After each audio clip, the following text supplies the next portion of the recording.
All right, guys, I want to talk about a time I almost went broke, one of my biggest downswings ever, when I was just turning 20 years old.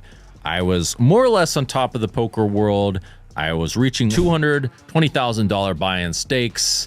The year was 2009. I just made $1 million, at least on the side of full tilt poker, and things looked like they were just getting brighter and brighter. And then along came a player who I had crushed at 2550.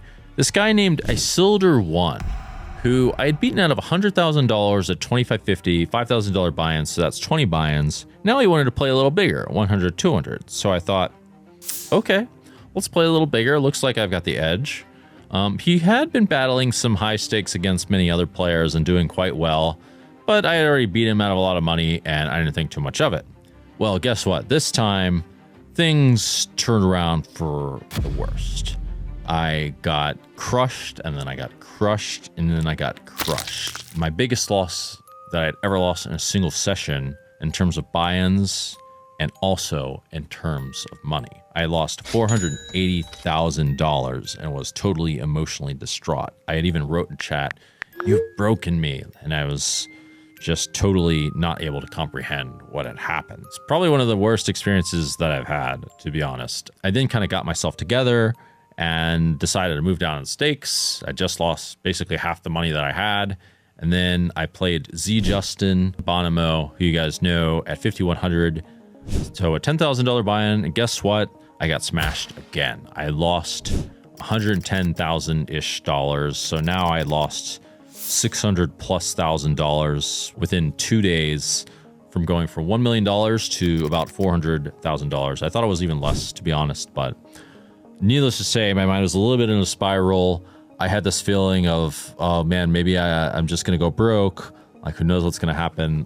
Rather this feeling of anxiety, of like something bad's happening and I have to handle it. And so I went out and hung out with a friend at my time, You're Not in Danger too, Scott Palmer, who had comforted me and, just took it easy. I definitely needed a day off in this case. At some point, things kind of clicked together and I realized, well, wait, I still have $400,000, $300,000+, whatever the number was. I'm still doing pretty good. 20-year-old guy. Things are still great, actually, even though I'm no longer as rich as I thought I was, even though it was a bit traumatic what had happened. So I got my stuff together. I still grinded it up. And I won a tournament for 60,000. I got back to 100, 200, I believe, in 3 months, or 2 months. This was definitely a challenge stake for me. But when I got to 200, 400, that's when I started playing Tom Dwan and some of the real best in the world.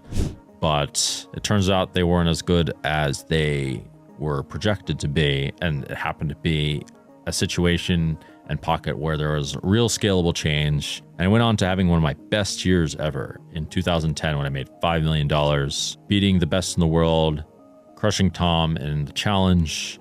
And at this point, I thought I was on top of the world, only to discover, in fact, no, I wasn't. But that's for another time. If you want to learn how to crush and you want to have the community to help you to get there, join the Jungleverse now. We've got many of the tools and many of the links towards the best stuff that's out there in the poker market, and I'm committed to helping you guys become real champions of the game and make your dreams come true, getting you that financial freedom. That's my goal for you all. Join here.